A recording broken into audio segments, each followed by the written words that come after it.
Stories. Godavari తీరాన ఉన్న ఒక ప్రశాంతమైన పల్లెటూరిలో రామయ్య, సుబ్బయ్య అని ఇద్దరు మిత్రులుండేవారు. రామయ్య భార్య సీతమ్మ, సుబ్బయ్య భార్య లక్ష్మమ్మ. సీతమ్మ వంట చేయడంలో, ముఖ్యంగా చేపల పులుసు వండడంలో ఎంతో నేర్పరి. ఆమె చేతి వంట ఊరంతా ప్రసిద్ధి. అయితే రామయ్యకు ఒక పెద్ద బలహీనత ఉంది.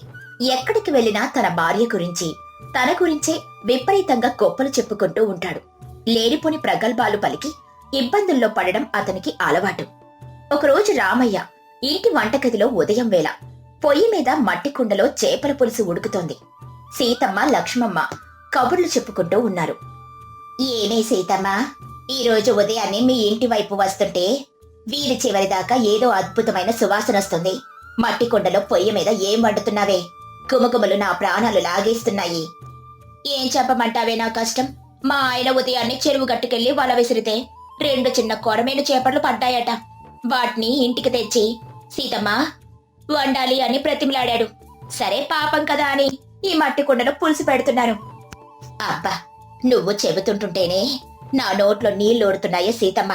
నీ చేతి చలవ అలాంటిది. మరి నువ్వు కారం, ఉప్పు వేసినా అది అమృతంలా మారిపోతుంది.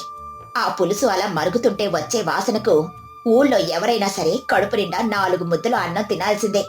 కాని ఏంటే, ఆ కుండలో చూస్తే కేవలం 2 చిన్న ముక్కలున్నట్టున్నాయి. అవునే లక్ష్మమ్మ, అదే నా బాధ. మా ఆయన తెచ్చినవి 2 చిన్న పిల్ల చేపలు. వాటి తలలో, తోకలు తీసేస్తే మిగిలింది 2 ముక్కలు. ఆయనకు 1 ముక్క, నాకొక ముక్క సరిపోతుందిలే అని కాస్త పులుసు ఎక్కువగా పెట్టి వండుతున్నాను. నిన్నటి ముతక బియ్యం కొద్దిగా ఉన్నాయి. ఈ రోజుకి ఇలా గడిచిపోతుందిలే అనుకుంటున్నాను. సరే గాని మీ సుబ్బయ్య గారెక్కడా? మా ఆయనతో పాటు రచ్చబండ దగ్గరకు వెళ్ళాడా ఏమిటి? అవునే, నీకు తెలియదేముంది. ఉదయం లేవగానే ఆ రచ్చబండ దగ్గర చేరి పల్లెటూరి కబుర్లు, లేనిపోని గొప్పలు చెప్పుకోవడం నీ భర్తకు, నా భర్తకు నిత్యకృత్యం అయిపోయింది. మీ ఆయనకు ఈ మధ్య కాస్త ఆడంబరం ఎక్కువైందే సీతమ్మ. ఊళ్ళో ఎవరితో మాట్లాడినా నా భార్య వంట గొప్ప, నా ఇల్లు గొప్ప అంటూ విపరీతంగా ప్రగల్భాలు పలుకుతున్నాడు. ఎప్పటికైనా ఈ గొప్పల వల్ల ఏదో ఒక చిక్కొచ్చి పడుతుందని నా భయం. సీతమ్మ నిట్టూరుస్తూ, నువ్వు చెప్పింది నిజమేనే లక్ష్మమ్మ. ఆయన ప్రగల్భాల వల్ల నేను పడే అవస్థలు అన్ని ఇన్ని కావు. మొన్నటికి మొన్న ఇంట్లో ఆవగింజ కూడా లేకపోతే నలుగురి ముందు మా ఇంట్లో 100 బస్తాల ధాన్యం మూలుగుతోంది అని అబద్ధం చెప్పాడా? ఆ జమీందారు గారి మనుషులు విని అప్పు అడగడానికని వస్తే నేను తల ఎక్కడ పెట్టుకోవాలో అర్థం కాలేదు. ఈ రోజు రచ్చబండ దగ్గర ఏ కొత్త నాటకం ఆడుతున్నాడో ఏమో, ఆ దేవుడికే తెలియాలి. ఊరి మధ్యలో ఉన్న పెద్ద మర్రి చెట్టు కింద రచ్చబండ. చుట్టూ ఊరి జనమున్నారు. రామయ్య, సుబ్బయ్య ఒకరితో ఒకరు మాట్లాడుకుంటూ ఉన్నారు. అంతలో దర్జాగా జమీందారు గారు తన బట్టలతో అక్కడికొస్తాడు. ఒరే రామయ్య, ఈరోజు పొద్దున్నే మీ ఇంటేపు నుంచి భలే సువాసన వచ్చిందిరా. ఏంటి విశేషం? సీతమ్మదిన ఏదైనా పండగ వంట చేస్తుందా ఏంటి? హదా సుబ్బయ్య, నా భార్య వంటల గురించి నీకు తెలియందే ఉంది. ఈరోజు మా ఇంట్లో కొర్రమీను చేపల పులుసు ఉడుకుతుంది. మా సీతమ్మ ఆ మట్టి కుండలో చింతపండు పులుసు పోసి అందులో చామంతి పువ్వు లాంటి చేప ముక్కలేసి వండుతుంటే ఆ వాసన 7 దాటెళ్ళాలి. భూలోకంలో ఆ రుచికి సాటొచ్చే వంటకం ఇంకోటి లేదురా సుబ్బయ్య. జమీందారు అక్కడే నిలబడి రామయ్య మాటలు వింటాడు. ఆయనకు చాలా కోపం వస్తుంది. జమీందారు గద్దిస్తూ, ఎరా రామయ్య, ఏంటా అరుపులు? నీ భార్య వంటకి సాటొచ్చేది ఈ భూలోకంలో లేదంటున్నావు? ఎంత పొగర్రా నీకు? నా కోటలో 100 మంది వంటవాళ్ళున్నారు. దేశ దేశాల నుంచి నెయ్యి, పట్టుకు వచ్చిన దినుసులు వాడి వారు నా కోసం రాజభోజనం వండుతారు. వారి వంటకన్నా నీ భార్య చేసే పల్లెటూరి చేపల పులుసు అంత గొప్పదా? రామయ్య భయపడకుండా మరింత గొప్పలకు పోతూ, దండాలు దొరగారు, మీరు రాజులు. మీరు తినే ఈ రాజభోజనాలే కావచ్చు. కానీ మా సీతమ్మ చేతిలో ఉన్న ఇంద్రజాలం మీ వంట వాళ్ళ దగ్గర లేదు దొరగారు. నా భార్య వండిన చేపల పులుసు ఒక్క చుక్క మీ నాలిక మీద పడితే మీరు మీ కోటను కూడా రాసిచ్చేస్తారు. మీ వంట వాళ్ళు మా సీతమ్మ ముందు కాలి గోటితో కూడా సరిపోడు దొరగారు. నా మాట నమ్మండి. జమీందారు అహంకారంతో నవ్వుతూ, ఓహో, అంతటి గొప్ప వంటగత్తా నీ భార్య? అయితే సరే, నేను నీ మాట నమ్ముతున్నాను రామయ్య. నీ పెళ్ళాం వంట రుచి చూడాలని నాకు కూడా ఎంతో ఆశగా ఉంది. ఈరోజు మధ్యాహ్నం నా భోజనం నీ ఇంట్లోనే. నేను నా 10 మంది భటులు నీ ఇంటికొస్తాం. నీ భార్య చేతి చేపల పులుసుతో మాకు విందు ఏర్పాటు చెయ్యి. రామయ్య కాస్త కంగారు పడుతూ, అరెరే దొరగారు, మీరంతా మా ఇంటికి రావటమా? మాది పూరి గుడిసె దొరగారు, మీ అంతటి వారు మా ఇంటికి. జమీందారు కోపంగా అరుస్తూ, ఎందుకురా నత్తిగుత్తగా మాట్లాడుతున్నావు? ఇందాకటి నుంచి రచ్చబండ మీద నీ భార్య వంట గురించి ఎంతలా విర్రవిగావు. నీ గొప్పలు నిజమో అబద్ధమో నేను తేల్చుకోవాలి. మధ్యాహ్నం సరిగ్గా సూర్యుడు నడినెత్తుకొచ్చే సమయానికి నేను నీ గుమ్మం ముందుంటాను. ఒకవేళ ఆ పులుసు రుచి బాలేకున్నా, మాకు వడ్డించటానికి చేపలు తక్కువ పడినా నీ వీపు మీద 100 కొరడా దెబ్బలు ఖాయం. ఇది నా ఆజ్ఞ. పదండి భటులారా, వెళ్దాం. మరియు భటులు అక్కడి నుండి కోపంగా వెళ్లిపోతారు. రామయ్యకు చెమటలు పడతాయి. సుబ్బయ్య భయంతో వణికిపోతాడు. ఏరా రామయ్య, నీ నోటికి అదుపు లేదా? ఊళ్ళో వాళ్ళ దగ్గర గొప్పలు పోతే పోయో, ఏకంగా జమీందారు గారి దగ్గరే నీ ప్రగల్భాలు మొదలుపెట్టావా? ఆయన ఎంత కరుకోటకుడో నీకు తెలుసుగా. 10 మంది భటుల్ని తీసుకొని వస్తానంటున్నాడు. మీ ఇంట్లో ఉన్నవి 2 చాప ముక్కలు కదరా, వాళ్ళకి ఎట్టా వడ్డిస్తావు? నీ ప్రాణాలు పోవటం ఖాయం. రామయ్య వణుకుతూ, అయ్యో సుబ్బయ్య, నా నోరు నా మాట వినలేదురా. ఆ దొరగారి పంతం చూసి నాకు పౌరుషం వచ్చేట్ట చేశాను. ఇప్పుడు నా పరిస్థితి ఏంటి? ఇంట్లో చూస్తేనేమో ఏమీ లేదు. సీతమ్మ నన్ను బతుకుండగానే పాతరేసుద్ది. రా సుబ్బయ్య, పరిగెత్తు. ఇంటికెళ్ళి ఎట్టగైనా నా భార్య కాలు పట్టుకుని ఈ ఆపద నుంచి రక్షించమని వేడుకుందాం. రామయ్య సుబ్బయ్య ఆయాసపడుతూ లోపలికి పరిగెత్తుకుంటూ వస్తారు. సీతమ్మ లక్ష్మమ్మ వారిని చూసి ఆశ్చర్యపోతారు. ఏమండి, అలా దయ్యం పట్టిన వాళ్ళ పరిగెత్తుకుంటూ వస్తున్నారు? ముఖం ఎందుకు అలా పీక్కుపోయింది? చెమటలు కక్కుతున్నారేమిటి? రామయ్య కాళ్ళు పట్టుకుంటూ, సీతమ్మ, నన్ను క్షమించే సీతమ్మ. నా తెలివి తక్కువతనం వల్ల పెద్ద ముప్పు తెచ్చిపెట్టాను. నా ప్రాణాలు నీ చేతుల్లోనే ఉన్నాయి. నన్నెట్టగనా రక్షించి దేవుడా. అసలేం జరిగిందో ఏడవకుండా చెప్పండి. ఆ రచ్చబండ దగ్గర ఎవరితో పందెం కట్టొచ్చారు? మీ లక్షణాలు నాకు తెలియనివా ఏమిటి? వదినమ్మగారు, వాడు చెప్పలేడు గాని నేను చెప్తాను వినండి. ఈరోజు మీ చేపల పులుసు గురించి వాడు రచ్చబండ దగ్గర నా గొప్పలకు పోయాడు. అది ఆ దొరగారు విన్నారు. వాడి ప్రగల్భాలు భరించలేక మధ్యాహ్నం భోజనానికి ఆ దొరగారు తన 10 మంది భటులతో కలిసి ఇక్కడికి వస్తున్నారు. రుచి బాలేదన్నా, చేపలు లేవన్నా వీడి వీపు విమానం మతం మోగుతుంది వదినా. లక్ష్మమ్మ తల పట్టుకుంటూ, అబ్బో, దొరగారు వస్తున్నారా? సీతమ్మ, ఆ కుండలో ఉన్నవి 2 ముక్కలు కదా, 10 మందికి ఎలా వడ్డిస్తావే? నీ భర్త చేసిన పనికి నీ ప్రాణాలు కూడా ప్రమాదంలో పడ్డాయి. ఆ దొరగారి కోపం గురించి ఊరంతా తెలుసు. ఆయన ఏ శిక్ష వేస్తాడో ఏ.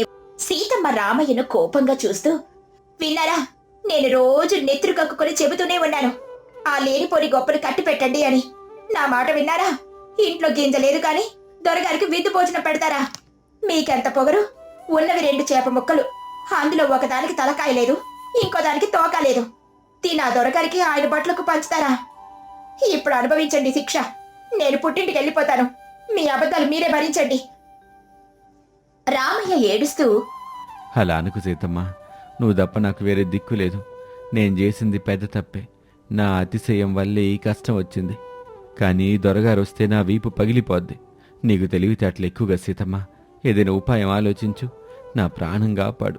ఇంకెప్పుడు ఈ జన్మలో గొప్పలు పోను. నీ పాదాల మీదొట్టు. సీతమ్మ కాసేపు ఆలోచిస్తూ, మీ గొప్పల వల్ల వచ్చిన కష్టమిది. మిమ్మల్ని వదిలేస్తే నాకే పరువు తక్కువ.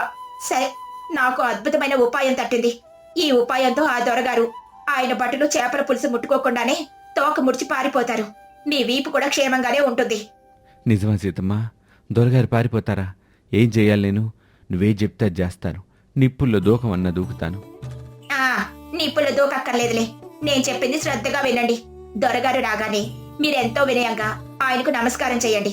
ఆ తర్వాత వంటగది బయటున్న ఆ పెద్ద రోకలి బండను చేతిలోకి తీసుకోండి. నేను వంటగదిలో నుండి గట్టిగా కొన్ని మాటలు అరుస్తాను. ఆ మాటలకు తగ్గట్టుగా మీరు ఆ రోకలి బండను పట్టుకుని దొరగారి తల వైపు తీక్షణంగా చూడండి. ఆయన ఏమడిగినా ఇది మా తాతల నాటి ఆచారం దొరగారు అని అమాయకంగా చెప్పండి. మిగతా పని నేను చూసుకుంటాను. అర్థమైందా? అలాగే సీతమ్మ. ఆ దొరగారి బారి నుంచి బయటపడ్డానికి నువ్వు చెప్పిన నాటకం ఖచ్చితంగా ఆడతాను. ఇక మధ్యాహ్నం వేళ జమీందారు తన పటులతో దర్జాగా రామయ్య ఇంటి ముందుకొస్తాడు. రామయ్య వణికిపోతూ ఎదురెళ్లి దండం పెడతాడు. సుబ్బయ్య వెనకాల దాక్కుంటాడు. జమీందారు గట్టిగా నవ్వుతూ, ఎరా రామయ్య, సిద్ధమేనా? నీ భార్య చేతి చేపల పులుసు వాసన వీధి మొదట్లోనే తగులుతుంది. మా కడుపులు ఆకలితో మాడిపోతున్నాయి. అరిటాకులు వేసి త్వరగా వడ్డించు. భోజనం అద్భుతంగా ఉండాలి, గుర్తుంచుకో. రామయ్య వినయంగా, అదృష్టం దొరగారు, మీరు మా ఇంటికి రావటం మా పూర్వజన్మ సుకృతం. దయచేసి ఆ మంచం మీద కూర్చోండి, అంతా సిద్ధంగా ఉంది. ఎరా సుబ్బయ్య, దొరగారి బట్టలకు కూడా చాపలేసి కూర్చోబెట్టు. అందరూ కూర్చుంటారు. వంటగదిలో నుండి సీతమ్మ గొంతు పెద్దగా వినిపిస్తుంది. సీతమ్మ అరుస్తూ, ఏమండి, దొరవారు వచ్చేసారా? పులుసు గుమగుమలాడిపోతుంది, అన్నం కూడా ఉడికింది, అన్ని సిద్ధం చేశాను. కానీ మీరు ఒక పని చేయడం మర్చిపోయినట్టున్నారు. బయట మూలలు ఉన్న ఆ రోకలి పండుని తీసుకుని శుభ్రంగా కడిగి నూనె రాసి సిద్ధంగా ఉంచారా లేదా? మన వంశాచారాన్ని మర్చిపోకండి సుమా. జమీందారు ఆశ్చర్యపోతూ, ఏంటి రామయ్య, మీ భార్య ఏదేదో చెప్తుంది? చేపల పులుసు వడ్డించటానికి రోకలి బండను గడగడం దేనికి? ఆ నూనె రాయటం ఏంటి? జమీందారు ప్రాణభయంతో వణికిపోతూ లేచి నిలబడతాడు. ఏవండి, దొరగారికి ఆ ఆచారం గురించి వివరించండి. అతిథులు పులుసు తినే ముందు ఆ రోకలి బండతో వాళ్ళ తల మీద గట్టిగా 3 దెబ్బలు బాదాలి. తలలో ఉన్న నరాలు వదిలే ఆ పులుసు ఘాటును తట్టుకునే శక్తి వస్తుంది. లేకపోతే ప్రాణాలకే ప్రమాదం. దొరవారు పెద్దవారు కాబట్టి ఆయనకు ప్రత్యేకంగా 5 దెబ్బలు వేయండి. ఆ తర్వాత ఆ భటుల తలలు ఒక్కొక్కటిగా పగలగొట్టండి. నేను విస్తళ్ళు వేసుకుని వస్తున్నాను. మీరు తలలు పగలగొట్టడం మొదలు పెట్టండి. రామయ్య రోకలి పండను పైకెత్తుతూ జమీందారు వైపు అడుగులు వేస్తాడు. ఏం లేదు దొరగారు, అది మా ఇంట్లో ఎన్నో తరాల నుంచి వస్తున్న చిన్న ఆచారం. మా సీతమ్మ చేసే చేపల పులుసులో దినుసులు, మసాలాలు ఘాటుగా ఉంటాయి. ఆ పులుసు తింటే నరాల్లో రక్తం ఉడికిపోద్ది. ఆ వేడి తట్టుకోలేక చాలామందికి మతి భ్రమించి పిచ్చివాళ్ళు అయిపోతారు. ఏంటి, పిచ్చివాళ్ళు అవుతారా? మరి దానికి విరుగుడు లేదా? ఆ రోకలి బండ దేనికి? విన్నారుగా దొరగారు, ఇది మా తాతల కాలం నాటి సాంప్రదాయం. మీ ప్రాణాలు కాపాడడం కోసమే ఈ దెబ్బలు. దయచేసి మీ తల కాస్త ముందు కొంచండి. కేవలం 5 దెబ్బలు గట్టి కొడతాను. నొప్పి తెలీదు, రక్తం కూడా రాదు దొరగారు. ముందు మీ తల పగలగొట్టి తర్వాత మీ బట్టల తలలు కూడా భద్ర కొడతాను. వంచండి దొరగారు. అమ్మ బాబోయ్, చేపల పులుసు తినడానికి తల పగలగొట్టుకోవాలా? దొరగారు, ఇదేదో పెద్ద ఉచ్చులా ఉంది. ఈ పూరి గుడిసెలో వీడి చేతిలో రోకలి బండ దెబ్బలు తింటాం కన్నా మన కోటలో పాత అన్నం తింటాం మేలు. వద్దు దొరగారు, వీడి తలకాయ తీసేద్దామన్నా వీడి చేతిలో రోకలుంది. పారిపోదాం పదండి దొరగారు. ఒరేయ్ రామయ్య, నీ భార్య పులుసు వద్దు, నీ తాతల నాటి ఆచారం వద్దురా. నేను భూలోకంలో ఎక్కడా వినలేదు. మీ చేపల పులుసు మీరే తినండి. నాకొద్దురో బాబోయ్. పరిగెత్తండి భటులారా, వీడు రోకలతో మనల్ని చావబాదేలా ఉన్నాడు. జమీందారు ఆయన భటులు భయంతో ప్రాణాలు అరచేతిలో పెట్టుకుని పరిగెత్తుకుంటూ వెళ్లిపోతారు. వాళ్ళు పారిపోవడం చూసి రామయ్య, సుబ్బయ్య పగలబడి నవ్వుతారు. సీతమ్మ, లక్ష్మమ్మ వంటగదిలో నుండి నవ్వుకుంటూ బయటకొస్తారు. భటులు పారిపోయిన తర్వాత రామయ్య, సీతమ్మ, ఇతరులు మాట్లాడుకుంటూ ఉంటారు. సీతమ్మొదిన, నీ తెలివికి దండం పెట్టాలి. ఎంతటి జమీందారైనా నీ రోకలి బండ నాటకం చూసి తోక ముడిచి పారిపోయాడు.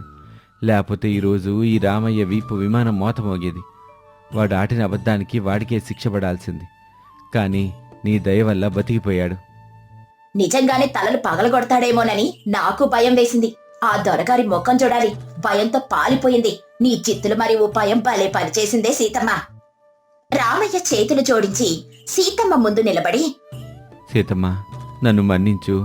నా తప్పు నాకు తెలిసొచ్చింది. 10 మంది ముందు పరువు కోసం, ప్రగల్భాల కోసం నేను ఆడిన అబద్ధం ఎంతటి ప్రమాదాన్ని తెచ్చిపెట్టిద్దో నా కళ్ళతో నేనే చూశాను. లేని గొప్పలకి పోయి ప్రశాంతతని, పరువుని పోగొట్టుకునేవాణ్ణి. నువ్వు సమయస్ఫూర్తితో ఆ దొరగాన్ని భయపెట్టకపోయి ఉంటే నా ప్రాణాలు నిల్చేయి. ఇకనైనా ఆ ప్రగల్భాలు కట్టిపెట్టండి. మనిషికి ఉన్న దాంట్లో తృప్తి పడడం ముఖ్యం. మన ఇంట్లో ఉన్నవి 2 చేపలైనప్పుడు 10 మందికి రాజభోజనం పెడతానని రచ్చబండ మీద గొప్పలు ఎందుకు పోవాలంట? మన బతుకు మనం ప్రశాంతంగా బ్రతికితే చాలు. ఇరుగు పొరుగు వారి ముందు గొప్పల కోసం మన ప్రాణాల మీదకు తెచ్చుకోవడం మూర్ఖత్వం. ఈ రోకలి బండ ఎప్పటికీ ఇక్కడే ఉంటుంది. మళ్ళీ ఎప్పుడైనా గొప్పలు పోవాలనిపిస్తే ఈ బండని చూసి భయపడండి. ఇంకెప్పుడు ఆ తప్పు చేయను సీతమ్మ. నా కళ్ళు తెరిపించావు. నా ఈ గొప్పలు పోయే జబ్బుకి నువ్వు సరైన మందేశావు. పదల రామయ్య, ఈ గొడవంతా ముగిసిందిగా. దొరగారు కూడా పారిపోయారు. వదిన గారుండి నా చేపల పులుసు మన నలుగురం తలా ముక్క వేసుకొని ఆనందంగా తిన్నావురా. ఆకలితో కడుపు నిండిపోతుంది.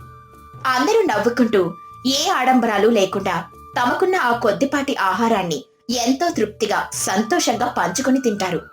ఆ సంఘటన జరిగిన నాటి నుండి రామయ్య ఎన్నడూ రచ్చబండ దగ్గర ప్రగల్భాలు పలకలేదు. తనకున్న కొద్దిపాటి పొలంలో నిజాయితీగా పనిచేసుకుంటూ తన భార్య సీతమ్మతో కలిసి ఎంతో ప్రశాంతమైన జీవితాన్ని గడిపాడు. నిజమైన ఆనందం గొప్పల్లో లేదని, తృప్తిలో ఉన్నదాన్ని నలుగురితో పంచుకోవడంలోనే ఉందని ఈ కథ ద్వారా ఊరి ప్రజలందరికీ కూడా తెలిసొచ్చింది. ప్రకృతి అందాలతో వెలిగిపోయే ఒక అందమైన పల్లెటూరు. ఆ పల్లెటూరి పేరు రామపురం. ఆ ఊరిలో రామయ్య, సీతమ్మ అనే భార్యాభర్తలుండేవారు. రామయ్య చాలా కష్టపడే స్వభావం కలవాడు. ప్రతిరోజు పొలానికి వెళ్లి మట్టిలో మట్టిగా పనిచేసేవాడు. సీతమ్మకు మాత్రం కష్టమంటే ఆమడ దూరం. ఇంటి పని చేయాలంటే ఎక్కడా లేని బద్ధకం వచ్చేది. ఒకరోజు ఉదయం సీతమ్మ వాకిలి ఊడ్చకుండా అరుగు మీద కూర్చుంది. ఏవే సీతమ్మా, పొద్దుట్టే ఎండ నెత్తికొస్తోంది, ఇంకా వాకిలి ఊడ్చలేదు, పేడ కల్లాపి చల్లలేదు, ముగ్గు వేయలేదు. ఏమైంది నీకు? రోజు పొద్దున్నే లేచి పనులన్నీ చకచక చేసేదానివి కదా, ఈ రోజు ఇంకా మొహం కూడా కడుక్కున్నట్లు లేదు.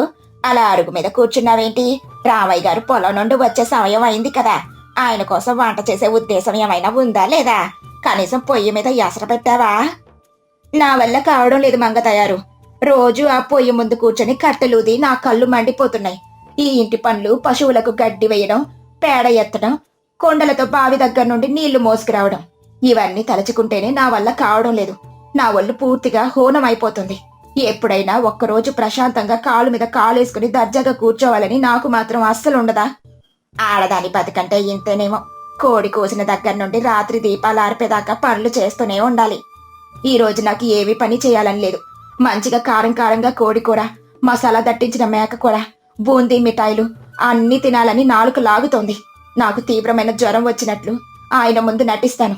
జబ్బు తగ్గాలంటే మాంసం, మిఠాయిలు తినాలని చెబుతాను. ఆయన నా కోసం వెళ్లి తెస్తాడు. మంగతాయారు అక్కడి నుండి వెళ్లిపోతుంది. సీతమ్మ ఇంట్లోకెళ్లి మంచం మీద పడుకొని నిండుగా దుప్పటి కప్పుకుంటుంది. కొద్దిసేపటికి రామయ్య పొలం నుండి బాగా అలసిపోయి చెమటలు తుడుచుకుంటూ ఇంటికొచ్చాడు. సీతమ్మా, ఎక్కడున్నావే? పొలంలో బాగా అలసిపోయాను. ఎండ మండిపోతుంది, కడుపులో ఆకలి దహించుకుపోతుంది. కాస్త చల్లటి మజ్జిగ తీసుకురా. వాకిలి ఊడ్చలేదు. ఏమైంది రోజు? ఎక్కడున్నావు? అబ్బా, నా వల్ల కావడం లేదండి, నొప్పులు. అమ్మో! ఏమైందా సీతమ్మ? మంచం మీద పడుకున్నావేమిటి? మీరు వెళ్లిన కాసేపటికే మొదలైంది. ఉదయం నుండి నా ఒళ్ళు అగ్గిగుండంలా కాలిపోతుంది. తల పగిలిపోయేంత నొప్పిగా ఉంది. కళ్ళు గిర్రునా తిరుగుతున్నాయి. చేతులు, కాళ్ళు ఎవరో లావు పట్టి కర్రతో బాదినట్లు విపరీతమైన నొప్పిగా ఉన్నాయి. కనీసం లేచి కూర్చోడానికి కూడా నా వల్ల కావడం లేదు. అందుకే ఈ రోజు పొయ్యి వెలిగించలేదయ్యా. వంట చేయలేదు, ఏ పని చేయలేదు. నా పరిస్థితి చాలా దారుణంగా ఉంది. నేనే పని చేయలేనేమోనని భయంగా ఉంది. అయ్యో, ఎంత కష్టం వచ్చిందే. నువ్వు క్షమించమని అడగడం ఏమిటి? నీ ఆరోగ్యం కంటే నాకు ఏది ముఖ్యం కాదు. సరే ఉండు, నేను ఉదురు పట్టుకొని చూస్తాను. జ్వరం ఎంతుందో తెలుస్తుంది. ఏదే, నీకు అసలు వేడి ఏమాత్రం లేదే. నుదురు బాగానే చల్లగా ఉంది కదా. జ్వరం వస్తే ఒళ్ళు కాలిపోవాలి కదా. నీ చేతులు, కాళ్ళు కూడా ఏమాత్రం వేడిగా లేవు. జ్వరం ఎక్కడ ఉందే సీతమ్మా? నాకైతే నీ ఒళ్ళు చాలా చల్లగానే ఉంది. మీకలా అనిపిస్తుందండి. పైన చల్లగా ఉన్నా లోపల జ్వరం ఉంది. నా ఎముకలు కదిలిపోతున్నాయి, నరాలు మండిపోతున్నాయి. ఇది మామూలు జ్వరం కాదు, చాలా పెద్ద జ్వరం. సరే సరే, నేను ఆదిత్యుల వాళ్ళ ఇంట్లో నుండి సొంటి, మిరియాలు, తులసి ఆకులు తీసుకొనొచ్చి కషాయం కాచి ఇస్తారు. ఆ కషాయం తాగితే జ్వరం మాయమైపోతుంది. ఆ తర్వాత వేడివేడిగా గంజి కాసి పెడతాను. మన పెద్దలు చెప్పిన కషాయం ఇది అద్భుతంగా పనిచేస్తుంది. అమ్మో, కషాయం వద్దు బాబోయ్, అది చాలా చేదుగా ఉంటుంది. నా గొంతులో నుండి అది అస్సలు దిగదు. నాకు ఆ కషాయాలు, ఆకులు, అలములు వద్దు. నా కడుపులో వికారంగా ఉంది. ఆ గంజి నీళ్లు నేను తాగలేను. నాకు మంచి బలాన్నిచ్చే ఆహారం కావాలి. అప్పుడే నా జ్వరం తగ్గుతుంది. ఆ కషాయాలు తాగితే నా వల్ల కాదు. దయచేసి నాకు ఆ చేదు నీళ్లు మాత్రం తాగించకండే. మంచి మార్గం చూడండి. మరింకేం కావాలి? మందు తాగకపోతే ఆ జబ్బు ఎలా తగ్గుతుంది? నీకేం తినాలనిపిస్తుందో చెప్పు. జ్వరం వల్ల నోరు చేదుగా అయిపోయిందండి. నాలుకేవి రుచించడం లేదు. నీరసం పోవాలంటే నేను కొద్దిగా బలం వచ్చే ఆహారం తినాలి. నాకు కాస్త వంకాయ వేసిన కోడి కూర, గారెలు కావాలి. రాత్రికి లేత మేకకూర వేపుడులా చేసి పెట్టాలి. నోటి చేదు పోవడానికి నెయ్యి వేసిన బూందీ మిఠాయిలు, లడ్డూలు, పూతరేకులు కావాలి. ఇవన్నీ కడుపు నిండా తిని పడుకుంటే నా జ్వరం అదే తగ్గిపోతుంది. నాకెలాంటి మందులు అక్కర్లేదు. కేవలం ఇవి చాలు. వెంటనే వెళ్లి తీసుకురండి. రామయ్యకు ఆమె మాటలు వినగానే అనుమానం వస్తుంది. నుదురు చల్లగా ఉన్న మాంసం, మిఠాయిలు అడుగుతోంది అంటే ఇది బద్ధకం వల్ల ఆడుతున్న నాటకం అని గ్రహిస్తాడు. ఆమెకు తగిన గుణపాఠం చెప్పాలనుకుంటాడు. అయ్యో సీతమ్మ, నీ జ్వరం ఎంత పెద్దదైతే నువ్వు కోడి కూర, మేక కూర తింటే అరుగుతుందా? జ్వరం ఉన్నప్పుడు అలాంటివి తింటే రోగం ఇంకా ఎక్కువ అవుతుంది కదా. మీకేం తెలీదండి. మా అమ్మమ్మ వాళ్ళ ఊర్లో జ్వరం వస్తే ఇలాగే కోడి కూర గారెలు పెట్టి తగ్గిస్తారు. మా తాతయ్యకు మేక కూర తినిపించేవారు. వెంటనే అవన్నీ తీసుకురండి. సరలేవే నీ ఇష్టం. కోడి కూర, నేతి మిఠాయిలు అన్ని తీసుకొస్తాను. కానీ అంతకంటే ముందు ఒకసారి ఆ నాటు వైద్యుడు సుబ్బరాయుడు గారికి చూపిద్దాం. ఆయన నాడి పడతాడు. వద్దు వద్దండి. ఆయనెందుకు? ఆయనకేమీ తెలీదు. ఆయన చేదు పసరు మందులిస్తాడు. నన్ను ప్రశాంతంగా పడుకోనివ్వండి. మీరు నేరుగా వెళ్ళి అడిగినవన్నీ తీసుకురండి. పసరు మందు ఇవ్వడులే, కేవలం నాడీ చూస్తాడు. నేను చెప్పాను కదా, నువ్వు భయపడకు. నేను వెళ్ళి ఆయనని తీసుకుని వస్తాను. నువ్వు ఇక్కడే ఉండు. రామయ్య వేగంగా నడుచుకుంటూ ఊరి చివరున్న నాటు వైద్యుడు సుబ్బారాయుడు గుడిసెకు చేరుకుంటాడు. ఆయన అక్కడ అడవాకులు దంచుతూ మందులు చేస్తున్నాడు. సుబ్బారాయుడు గారు బాగున్నారా? రామయ్య, ఎవరైనా జబ్బుపడ్డారా? కంగారుగా వచ్చినట్లున్నావు. నా దగ్గర అద్భుతమైన పసరుంది, తీసుకెళ్ళు. నా భార్యకొచ్చింది ఆ జబ్బులు కాదు సుబ్బారాయుడు గారు. ఆమెకొచ్చింది బద్ధకం జబ్బు, అబద్ధాల జబ్బు. ఇంటి పని చేయడానికి బద్దకించి పొద్దున్నే మంచం ఎక్కింది. జ్వరం అని నాటకం ఆడుతుంది. ఆమె నుదురు పట్టుకుంటే ఏమాత్రం వేడి లేదు. పైగా మాంసం, మిఠాయిలు కావాలని అడుగుతుంది. జ్వరం ఉన్న వాళ్ళు మాంసం, తీపి పదార్థాలు అడుగుతారా? పనెక్కొట్టి విందు భోజనం చేయాలని ఆమె పన్నాగం. ఓహో, అదా సంగతి. ఆడవాళ్ళు ఇలాంటి పన్నాగాలు పన్నడంలో ముందుంటారులే. వెళ్ళి అసలు విషయం బయట పెట్టి ఆమెను గట్టిగా మందలించమంటావా? అలా చేయకూడదు. తను బుకాయిస్తుంది. చిన్న సుఖం కోసం ఆమె ఆడిన అబద్ధానికి ఆమెకే తెలిసొచ్చేలా బుద్ధి చెప్పాలి. మళ్ళీ ఇలాంటి నాటకం ఆడకూడదు. అందుకే నాకు మీ సహాయం కావాలి. ఆమెకు తగిన శాస్తి జరగాలి. మీరు వెంటనే మా ఇంటికొచ్చి ఆమె నాడి చూసినట్లు నటించండి. చాలా తీవ్రమైన జబ్బు వచ్చిందని చెప్పండి. మాంసం, మిఠాయిలు అస్సలు తినకూడదని చెప్పండి. కఠినమైన పథ్యం పెట్టండి.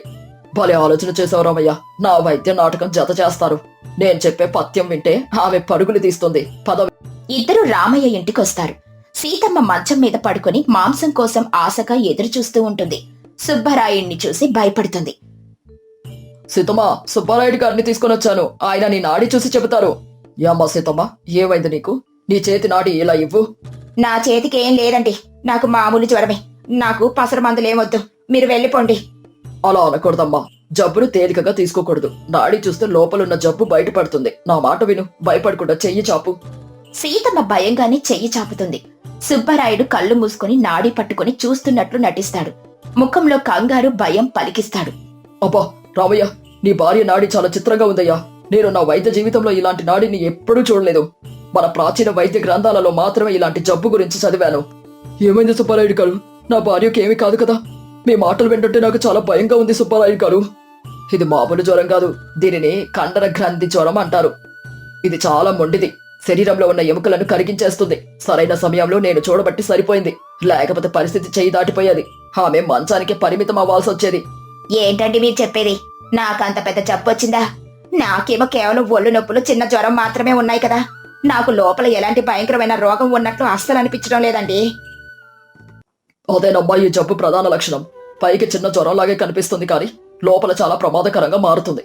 రామయ్య, ఈమెకు అస్సలు మాంసం, మిఠాయిలు, కారం ఉన్న వస్తువులు, నూనె పదార్థాలు పెట్టకూడదు.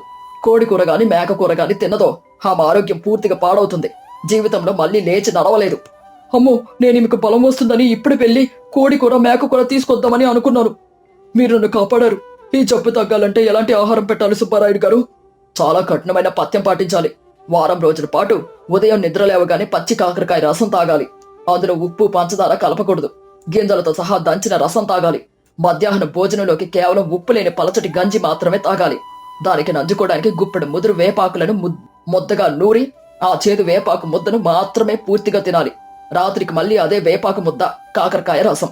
7 రోజులు పచ్చి మంచినీళ్లు తప్ప వేరే ఏది ముట్టకూడదు. ఈ పథ్యం పాటిస్తేనే ఆమె బతుకుతుంది. నా దగ్గర ఉన్న అటవీ ఆకుల పసరు కూడా మీకు పంపిస్తాను. ముక్కులో పోయాలి. పచ్చి కాకరకాయ రసమా?